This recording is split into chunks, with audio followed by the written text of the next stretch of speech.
ইমাম বুখারী রাহমাতুল্লাহ আলাইহি বুখারী শরীফের মধ্যে একটা বাব কায়েম করেছেন, বাবুস সফরি লিতালাবিল ইলম, ইলম তালাশ করার জন্য সফর করতে হয়, দেশ বিদেশে ঘুরতে হয়, দেশ বিদেশে সন্তান ছেড়ে দিতে হয়। আমরা মনে করি সন্তানকে মায়ের কোলে রেখে বা সন্তানকে লোকমা দিয়ে দিয়ে খাওয়ায় আলেম বানান। আরে ভাই, আদর করে যত বেশি আদর করবেন মানুষ হবে না। আদর করলে আদরের নাম তরবিয়ত নয়, আবার সব তরবিয়তের নাম শাসনের নাম আদর তরবিয়ত নয়।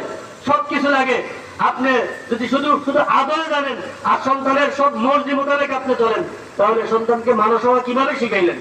মাদ্রাসার মধ্যে একটা ছেলে হেফজ পড়ে, ওই ছেলে যখন ঘুমায় রাত্রে 3টা বাজে, আমরা উস্তাদের টেবিলের মধ্যে 3টা বাড়ি দেয়, বাড়ি দেওয়ার সাথে সাথে আওয়াজ শুনে সে ওই সেনাবাহিনীর মধ্যে যেরকম ভাবে তাদেরকে প্রশিক্ষণ দেওয়া হয়, আমরা বাচ্চাকে প্রশিক্ষণ দিচ্ছি। কি প্রশিক্ষণ দেয়? বাপ বেদ দিয়া টেবিলের মধ্যে বাড়ি দেয়, বাড়ি দেওয়ার সাথে সাথে সে ঘুমের থেকে লাফ দিয়ে উঠে যায় হুজুর ইস্তেঞ্জা করে যায় ক্লাসে বসে।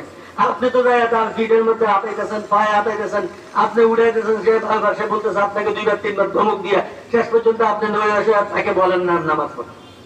তাহলে মাদ্রাসা কি শিক্ষা দিতেছে? এই ছেলের জীবন গঠন শিক্ষা দিতেছে।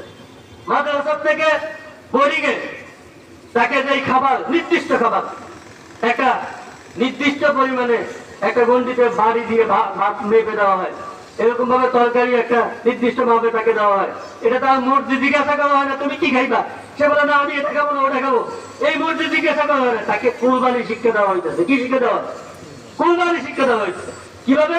সে যাতে যেই কোনো পরিবেশে থাক, বিশ্বের যেই কোনো পরিস্থিতির সে শিকার হোক, সে যাতে সব জায়গায় লড়াই করতে পারে, টিকতে পারে। আর তার পাশাপাশি এই প্রতিষ্ঠানে এরকম ভাবে পৃথিবীতে বড় বড় বড় বিজ্ঞানী বলেন, বড় ডাক্তার বলেন, বড় ইঞ্জিনিয়ার বলেন, বড় আলেম বলেন, কোরবানি ছাড়া কেউ মানুষ হইতে পারে না। জাত ত্যাগ যত বেশি। আমরাও মাদ্রাসায় লেখাপড়া করেছি, আমাদের মনে আছে আমি জামিয়া জিন্নুরাইনে যখন আমার বয়স 10-11-12 বছর বয়স, জামিয়া জিন্নুরাইন নোয়াখালীতে এক মাদ্রাসায় পড়েছি। আমাদের 2 বেলা খাবার দেওয়া হইতো।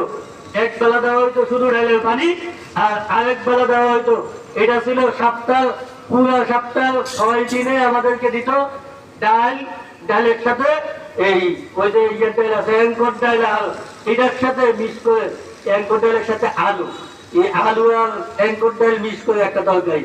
এটা একবারে কম্পালসারি ছিল।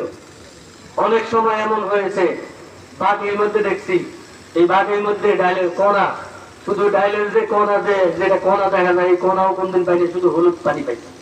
আল্লাহ পাক রব্বুল আলামিন, পড়ালেখা করতে পারি নাই, কিন্তু এতটুকু বলতে পারি যে এই যে